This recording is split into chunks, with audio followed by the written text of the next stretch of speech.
ওম শান্তি। আজকে 18ই ফেব্রুয়ারি 2026-এ বাবার অমূল্য মহাবাক্য আমরা শুনব। এই মহাবাক্যে বাবা বলেছেন, মিষ্টি বাচ্চারা, তোমরা এই ইউনিভার্সিটিতে এসেছো পুরানো দুনিয়া থেকে মরে নতুন দুনিয়ায় যাওয়ার জন্য। এখন তোমাদের প্রীতি একদম বাবার সঙ্গে রয়েছে। তো বাবা আমাদের একদম প্র্যাকটিক্যাল অনুভব করার জন্য বলছে যে এই পুরাতন দুনিয়া আমাদের প্রীতি রয়েছে দেহের সঙ্গে, দেহের সম্বন্ধের সঙ্গে, ধন দৌলত সম্পত্তি সব কিছু, যা নাকি একেবারে তমপ্রধান হয়ে গেছে। মায়ার আবন আমাদেরকে একেবারে তমপ্রধান বানিয়ে দিয়েছে। তো এই সময় বাবা বলছে যে এই ইউনিভার্সিটিতে তোমরা দাখিল হওয়া অর্থাৎ পড়াশোনা করা, অর্থাৎ এখন তোমরা পুরাতন জীবন থেকে এখানে যে 5 বিকার রাবণ তোমাদেরকে উপহার দিয়েছে, এই 5 বিকারকে এখন জীবন থেকে পিছনে ঠেলে দিয়ে এখন বিকার মুক্ত জীবন তৈরি করে এখন নতুন দুনিয়ার দিকে অগ্রসর হও। তার জন্য এখন প্র্যাকটিক্যাল অনুভূতি করা, যেমন বাবার সম্পূর্ণ কিরণ আমি আত্মার উপর পড়ছে, আমি আত্মা একেবারে বাবার শক্তিতে একেবারে আন্দোলিত হয়ে যাচ্ছি, শক্তিশালী হয়ে যাচ্ছি। আজকের মুরলী থেকে প্রশ্ন, কোন বিধির দ্বারা বাবার স্মরণ তোমাদের বিত্তবান বানিয়ে দেয়? তো বাবার স্মরণেরও এক টেকনিক বাবা আজকে আমাদের বলছে। তো এটা টেকনিক হোক বা বিধি হোক, তো বাবা বলছে এর দ্বারা তোমরা বিত্তবান হয়ে যাবে। বাবার স্মরণ, তাও টেকনিকের প্রয়োজন। উত্তর, বাবা হলেন বিন্দু। তোমরা বিন্দু রূপে বিন্দুকে স্মরণ করো, তাহলে বিত্তবান হয়ে যাবে। যেমন একের সাথে বিন্দু লাগালে 10, আরেকটি লাগালে 100, আরেকটিতে 1000 হয়ে যায়। সেভাবেই বাবার স্মরণে বিন্দু যুক্ত হতে থাকে। তোমরা বিত্তবান হয়ে যাও স্মরণের দ্বারা, প্রকৃত সত্য উপার্জন। তো বাবা আমাদের এই টেকনিকের সাহায্যে নিজে বিন্দু হয়ে বিন্দু বাবার সঙ্গে, যেমন মহাবাক্যে বাবা বলেছেন যে এই মর্জিবা জীবন, পুরানো জীবন থেকে মরে এখন নতুন জীবনে অগ্রসর হওয়া, নতুন সংস্কার, নতুন চালচলন, নতুন শিক্ষা, নতুন ধারণা, নতুন ভাবনা। ঠিক সেই সঙ্গে প্রকৃত টেকনিকের দ্বারা, প্রকৃত বিধির দ্বারা বিন্দু বাবাকে বিন্দু হয়ে স্মরণ করা। তো এতেই বাবা বলছে তোমরা ধনবান হয়ে যাবে, তো সত্যযুগের মালিক হয়ে যাবে। আজকের মুরলী থেকে গীত বেজে উঠেছে, জল সাগরে জলে উঠে ঝাড়বাতির শিখা, महफिल में जल उठी समा परवाने के लिए, प्रीत बनी है मर जाने के लिए।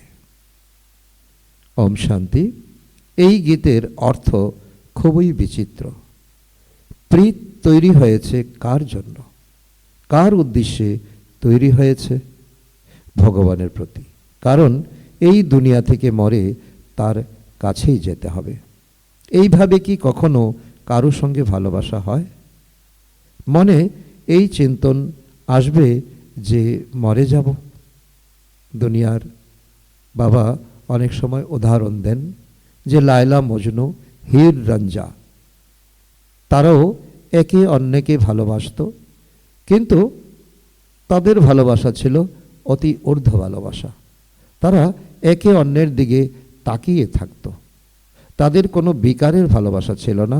তো বাবাও বলছে, তো তাদের মধ্যেও কিন্তু এমন ভাবনা জাগেনি যে আমাদের ভালোবাসা হয়েছে মরে যাওয়ার জন্য।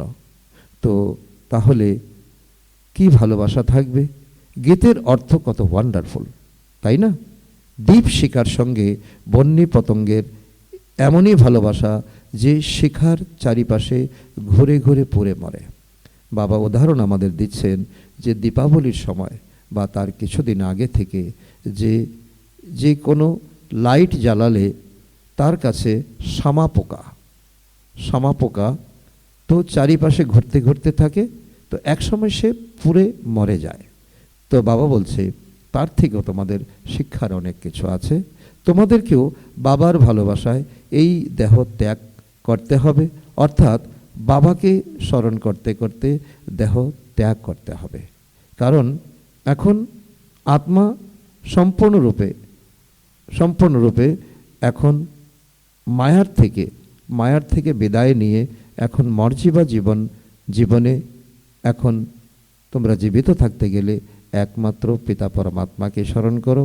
আর এখন একটি খেয়াল থাকবে যে আমাদের পিতার সঙ্গে ভালোবাসা হয়েছে, এই শরীর ছেড়ে আমরা নতুন শরীর ধারণ করব আর আমাদের পরমাত্মার সঙ্গে পরম ধামে যেতে হবে। এই গানটি কেবল একের উদ্দেশ্যে, অসীম জগতের বাবা যখন আসেন তখন তার সঙ্গে যারা প্রীতি ভালোবাসা রাখে তাদেরকে এই দুনিয়ার থেকে মরতে হয়। ভগবানের সঙ্গে প্রীতি রাখলে মৃত্যুর পরে কোথায় যাবে? নিশ্চয়ই ভগবানের কাছেই যাবে। মানুষ দান, পুণ্য, তীর্থযাত্রা ইত্যাদি করে ভগবানের কাছে যাওয়ার জন্য। শরীর ত্যাগ করার সময়ও মানুষ বলে ভগবানকে স্মরণ করো। ভগবান হলেন নামী গ্রামী, তিনি এসে সম্পূর্ণ দুনিয়ার অবসান ঘটান। এই জন্য ভগবানকে মহাকাল বলা হয়। আমাদের শিব বাবাই হলেন ভগবান, শিব বাবা হলেন মহাকাল।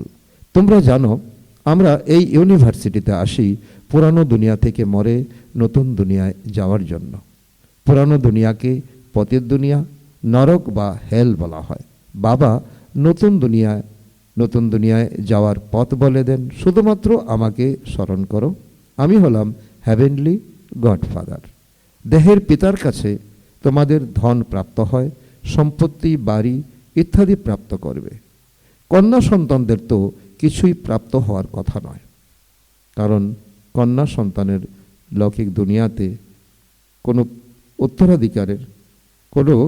উত্তরাধিকার পায় না। তো এটা ছিল পুরানো দুনিয়াতে এই নিয়ম। তো বাবা বলছে তাদেরকে তো অন্যের বাড়ি পাঠিয়ে দেওয়া হয়, অর্থাৎ সেই উত্তরাধিকারী নয়। এই ভগবান হলেন সকল আত্মাদের পিতা, তার কাছে সবাইকে আসতে হবে। কোনো সময়ে বাবা নিশ্চয়ই আসেন সবাইকে ঘরে অর্থাৎ পরমধাম ফিরিয়ে নিয়ে যেতে, কারণ নতুন দুনিয়ায় মানুষের সংখ্যা খুব অল্প থাকে, পুরানো দুনিয়ায় থাকে অনেক। নতুন দুনিয়ায় মানুষ থাকে কম আর সুখ থাকে বেশি। পুরানো দুনিয়ায় অনেক মানুষ, তাই দুঃখ হয় বেশি। তাই এই দুঃখ যন্ত্রণায় কাতর হয়ে ভগবানকে আহ্বান করে, হে পতিত পাবন এসে আমাদেরকে সুখের দুনিয়াতে নিয়ে চলো। বাপু গান্ধী বলতেন, হে পতিত পাবন এসো। শুধুমাত্র তাকে জানতেন না, বুদ্ধিতে আছে পতিত পাবন হলেন পরমপিতা পরমাত্মা, তিনি হলেন ওয়ার্ল্ডের লিবারেটর অর্থাৎ উদ্ধারকর্তা। রাম সীতাকে তো সম্পূর্ণ দুনিয়া ভক্তি করবে না, কারণ ভারতবর্ষের চার দিক দিয়ে যদি আমরা দেখি, উত্তর দিকে এক দেবতার পূজা করা হয়, দক্ষিণ দিকে আরেকজনের, এবং পূর্ব দিকে পশ্চিম দিকে আলাদা আলাদা। তো সুতরাং ভারতবর্ষেই যখন দেবী দেবতার দেশ, আর ভারতবর্ষেই যখন চারদিকে এককে মান্য করা হয় না, তো সারা পৃথিবী রাম সীতাকে কেন ভক্তি করবে? কৃষ্ণকে তো কেন ভক্তি করবে? তো বাবা বলছে, তো এই সময় রাধাকৃষ্ণকে যেমন সকলে পূজা করবে না, রাম সীতাকেও সকলে পূজা করবে না। সম্পূর্ণ দুনিয়া পরমপিতা পরমাত্মাকে লিবারেটর গাইড বলে মানে, পরমাত্মা বলে, কিন্তু তিনি কে জানেন না, বিভিন্ন নামে তো বিভিন্নভাবে তাকে ডাকেন। লিবারেটর করেন অর্থাৎ উদ্ধার বা মুক্ত করেন দুঃখ থেকে। আচ্ছা, দুঃখকে দেয় এটাও তো আমাদের জানা উচিত। বাবা আমাদের একেবারে পরিষ্কার করে বলছেন, বাবা তো দুঃখ দিতে পারেন না, কারণ তিনি তো হলেন পতিত পাবন। পবিত্র দুনিয়ায় সুখধামে নিয়ে যান, অর্থাৎ সুখধামে স্বর্গ দুনিয়ায় নিয়ে যান একমাত্র পরমপিতা পরমাত্মা, তিনি জীবন মুক্তিদাতা। তোমরা হলে আত্মিক পিতার আত্মারূপী সন্তান, যেমন পিতা তেমন সন্তান। লৌকিক পিতার লৌকিক অর্থাৎ শারীরিক সন্তান হয়। এখন বাচ্চারা, তোমাদের এই কথাটি বুঝতে হবে, আমরা হলাম আত্মা। পরমপিতা পরমাত্মা এসেছেন আমাদের অবিনাশী উত্তরাধিকার প্রদান করতে। কারণ আমাদের পিতার থেকে উত্তরাধিকার নিতে গেলে তো পিতার দেওয়া শ্রীমতে আমাদের চলতে হবে। আমরা তার সন্তান হলে স্বর্গের উত্তরাধিকার অবশ্যই প্রাপ্ত করব। কারণ এখন প্রশ্ন হচ্ছে যে আমরা কতটা ওনাকে চিনতে পেরেছি, ওনার শ্রীমতে কতটা চলছি। তিনি স্বর্গ স্থাপন করেন, আমরা হলাম স্টুডেন্টস। এই কথাটি ভোলা উচিত নয়। বাবা বারবার আমাদের এক গীত দিয়ে আমাদেরকে বারবার স্মৃতি দেন, বচপনের দিন কখনো ভুলবে না। তাহলে আজ হাসছো, কাল তোমাদের কাঁদতে হবে, তো ভোলা উচিত নয়। বাচ্চাদের বুদ্ধিতে থাকে শিব বাবা মধুবনে মুরলী বাজান। এই কাঠের মুরলী তো এখানে নেই। বাবা বলছেন এই মুরলী হলো তো শিব বাবার প্রেমপত্র। তিনি রোজ তার আত্মাদের উদ্দেশ্যে তিনি শক্তিশালী জ্ঞান শোনাতে আসেন।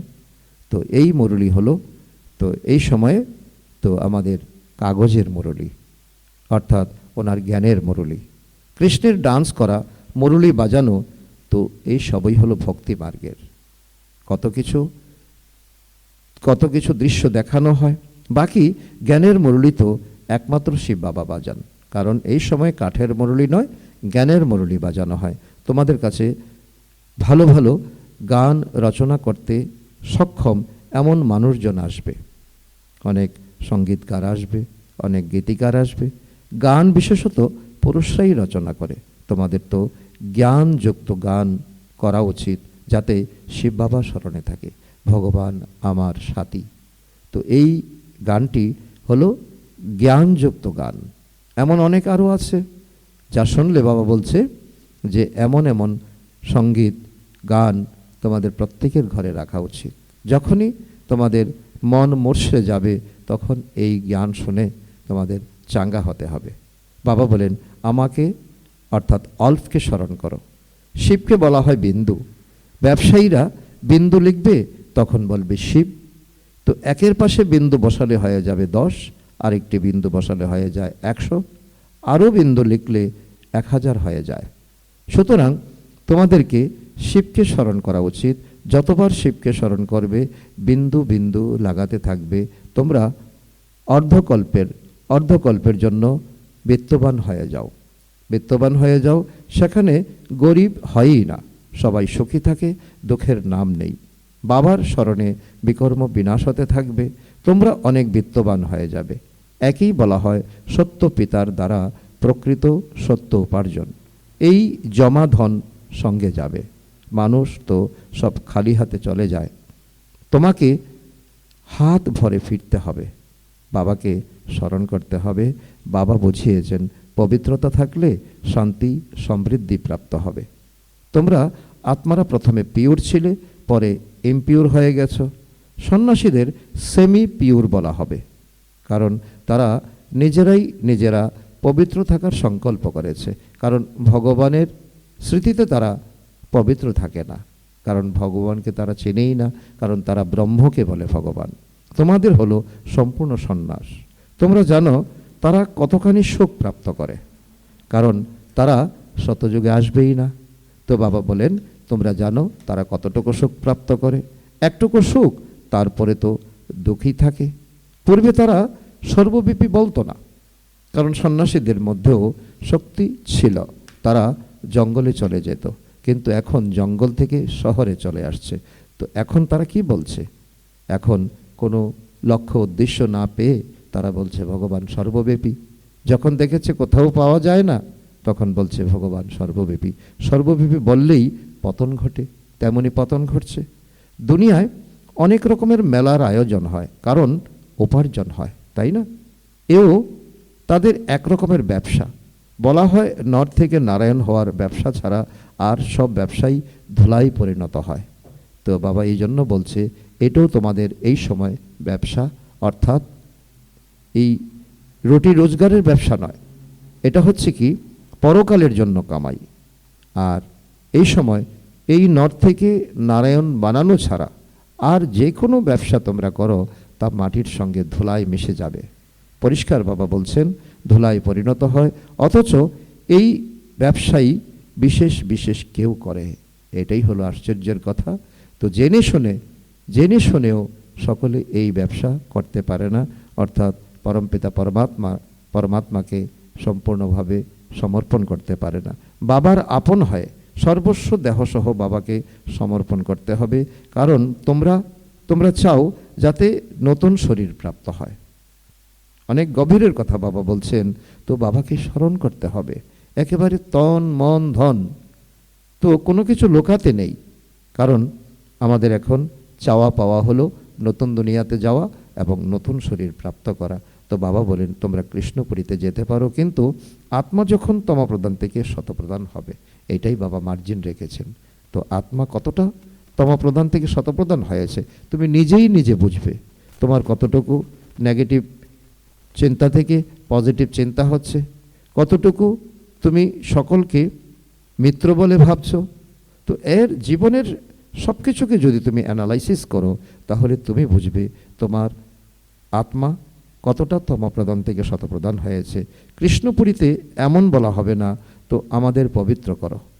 তো এখানে সব মানুষ আহ্বান করে কি বলে, হে লিবারেটর এসো, তাই না? এই পাপ আত্মাদের দুনিয়া থেকে আমাদের লিবারেট করো, সুখের দুনিয়াতে নিয়ে চলো। এখন তোমরা বাচ্চারা জানো বাবা এসেছেন আমাদের নিজের সঙ্গে ফিরিয়ে নিয়ে যেতে। সেখানে যাওয়া তো ভালো কথা, তাই না? মানুষ শান্তি চায়। তো এখন শান্তি কাকে বলে? কর্মহীন হয়তো কেউ থাকতে পারে না, কারণ পরমধামে গিয়ে আত্মা থাকা, সেখানে না থাকবে দেহ, না থাকবে কর্ম, তো সেটাও শান্তি। কিন্তু বাবা কি বলছে, শান্তি তো আছেই শান্তিধামে, তবু শরীর ধারণ করে কর্ম তো করতেই হবে, কারণ যার যখন পার্ট সে তখনই আসবে এই দুনিয়াতে, শরীর ধারণ করবে কর্ম অনুসার এবং পাঠ করবে। শতযুগে কর্ম করা সত্ত্বেও শান্তি থাকে, অশান্তিতে মানুষের দুঃখ হয়। তাই বলে শান্তি পাই কিভাবে? সেজন্য বাবা বলছে সকলেই শান্তির খোঁজে আছে। এখন তোমরা বাচ্চারা জানো যে শান্তিধাম হলো আত্মাদের ঘর। শতযুগে শান্তিও থাকে, সুখও থাকে, তাহলে সব কিছু থাকে। তো এবারে সবটা চাই নাকি শুধুমাত্র শান্তি চাই? তো বাবা বলছে কি সুখও চাই, শান্তিও চাই, নাকি শুধু শান্তি চাই? শুধু শান্তি হলে পরমধামে গিয়ে বসে থাকতে হবে, আর সুখ শান্তি পেতে গেলে শতযুগের লায়ক হতে হবে। এখানে তো আছে দুঃখ, তাই পতিত পাবন বাবাকে এখানে আহ্বান করে, ভক্তি করে ভগবানের সঙ্গে সাক্ষাৎকার করার জন্য। ভক্তিও প্রথমে অব্যভিচারী, তারপর ব্যভিচারী হয়। ব্যভিচারী ভক্তিতে দেখো কি করে। তো বাবা বলছে প্রত্যেক ভক্তও জানে এখন যে আমরা যা করছি তার মধ্যে বাস্তবিকতা নেই। শুধু বাবা বলছে শুধু যদি তুমি তাদের চোখ খুলে দাও, কারণ বাবা আমাদের স্পষ্ট বলছে সিঁড়ির চিত্রে খুব সুন্দর করে দেখানো হয়েছে, কিন্তু সবচেয়ে প্রথমে প্রমাণ করা উচিত ভগবানকে।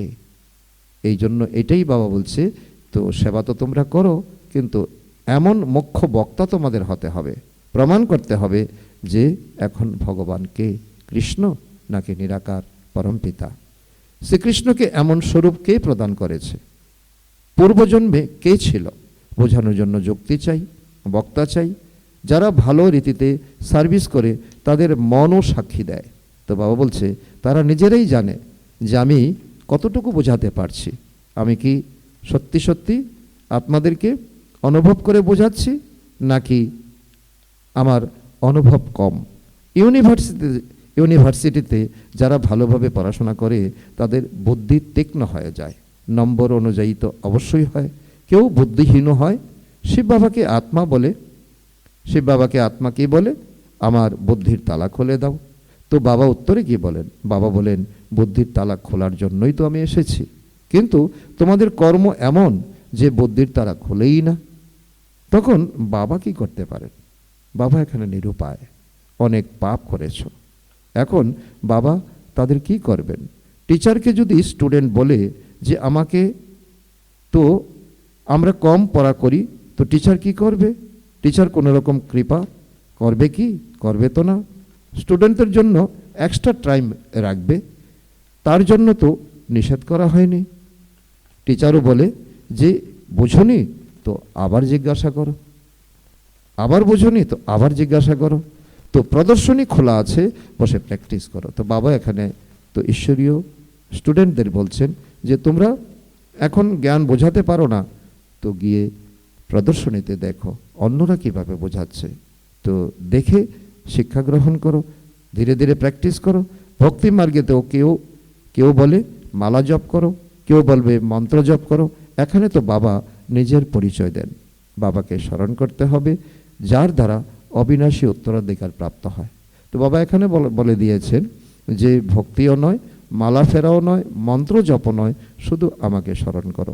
অতএব ভালো রীতি বাবার কাছে উত্তরাধিকার প্রাপ্ত করা উচিত, কারণ বাবা খাজানা খুলে দিয়ে রেখেছেন। এতেও বাবা বলেন কখনো বিকারগ্রস্ত হবেন না, কোনো 5 বিকারের কোনো অংশ তোমার মধ্যে থাকতে পারে না। একটু বিকারের অনুভূতি হলে বৃদ্ধি পেয়ে যাবে।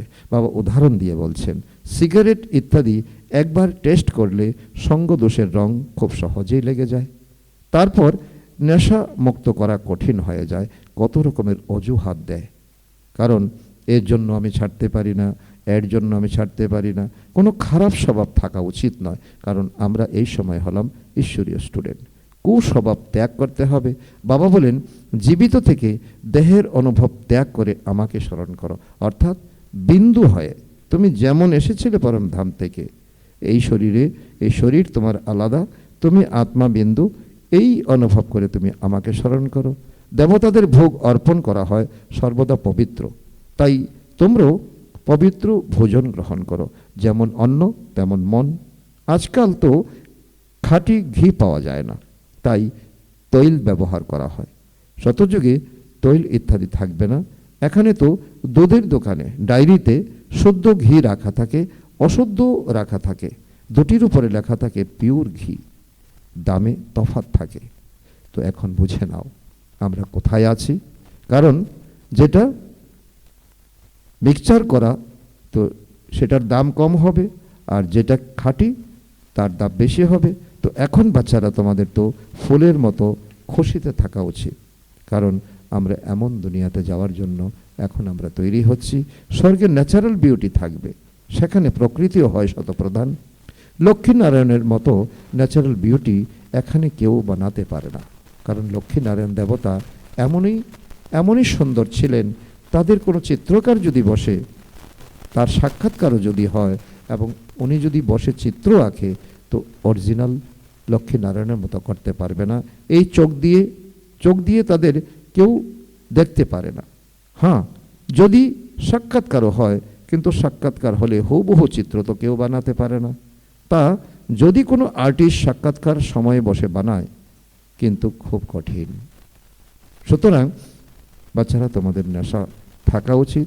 এখন বাবা আমাদের ফিরিয়ে নিয়ে যেতে এসেছেন, বাবার কাছে আমরা স্বর্গের উত্তরাধিকার প্রাপ্ত করব। এখন আমাদের 84 জন্ম পূর্ণ হয়েছে, তো এমন চিন্তন বুদ্ধিতে থাকলে খুশিতে থাকবে। তো বিকারের চিন্তন একটুকু আসা উচিত নয়।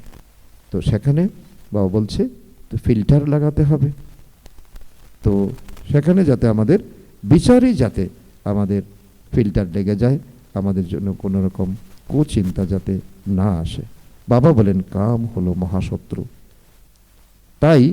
তাই দ্রৌপদী ডেকেছিল, তার কোনো 5 স্বামী ছিল না, সে তো ডেকেছিল যে দুঃশাসনকে, অত্যাচার থেকে আমায় রক্ষা করো। তাহলে 5 জন স্বামী কিভাবে ছিল? তো এমন কথা হতে পারে না। ক্ষণে ক্ষণে তোমরা বাচ্চারা নতুন পয়েন্ট প্রাপ্ত করো, তাই চেঞ্জ করতে হবে, কারণ ভক্তদের বোঝাতে গেলে তোমাদের এখন বোঝানোর অভ্যাস, বিচার সাগর মন্থন করে নতুন পয়েন্টের অনেক ধারা তৈরি করতে হবে। অল্প কিছু চেঞ্জ করে লেখা উচিত, যাতে ভক্তরা অনুভব করতে পারে। তোমরা লেখো কিছু সময়ের মধ্যে আমরা এই ভারতকে পরিস্থান বানিয়ে দেব, তোমরা চ্যালেঞ্জ করো। বাবা বলেন বাচ্চাদেরকে কি বলেন, সন শোজ ফাদার, ফাদার সৌসন। ফাদারকে শিব ও শালগ্রাম, এদের গায়ন আছে না, শিব বাবা যা বোঝান সেসব ফলো করো। ফলো ফাদারও গায়ন আছে। লৌকিক ফাদারকে ফলো করলে তো তোমরা পতিত হয়ে যাও। বাবা তো ফলো করান পবিত্র করার জন্য, তফাৎ তো আছে, তাই না? বাবা বলেন মিষ্টি বাচ্চারা ফলো করে পবিত্র হও। ফলো করলেই স্বর্গের মালিক হয়ে যাবে। লৌকিক পিতাকে ফলো করলে 63 জন্ম তোমরা সিঁড়ি বেয়ে নিচে নেমেছ। কারণ লৌকিক পিতা তো নিজে যেমন নিচে নেমেছে, তোমাদেরকে নিচে নামিয়েছে। এখন বাবাকে ফলো করে ওপরে উঠতে হবে, বাবার সঙ্গে ফিরে যেতে হবে। বাবা বলেন এই এক একটি জ্ঞান রত্ন হলো লক্ষ টাকার। তোমরা বাবাকে জেনে অবিনাশী উত্তরাধিকার প্রাপ্ত করো। তারা তো বলে ব্রহ্মে বিলীন হয়ে যাবে, সন্ন্যাসীরা বলে, বা বিভিন্ন ধরনের তো ভক্ত আত্মা বলে ব্রহ্মে বিলীন হয়ে যাব। বিলীন তো হবে না, পুনরায় আসতে হবে। বাবা রোজ বোঝান, বাবা বোঝান মিষ্টি মিষ্টি বাচ্চারা সর্বপ্রথমে সবাইকে বাবার পরিচয় দিতে হবে। পারলৌকিক পিতা উত্তরাধিকার দেন পবিত্র হওয়ার, তাই অসীম জগতের পিতাকে বলা হয় পবিত্র বানাও।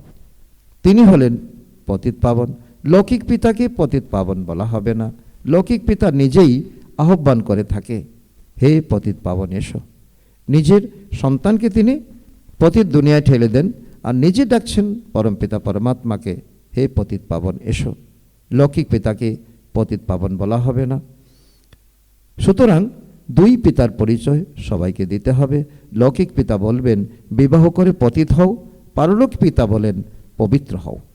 তো দুই পিতার দুই রকম ডিরেকশন।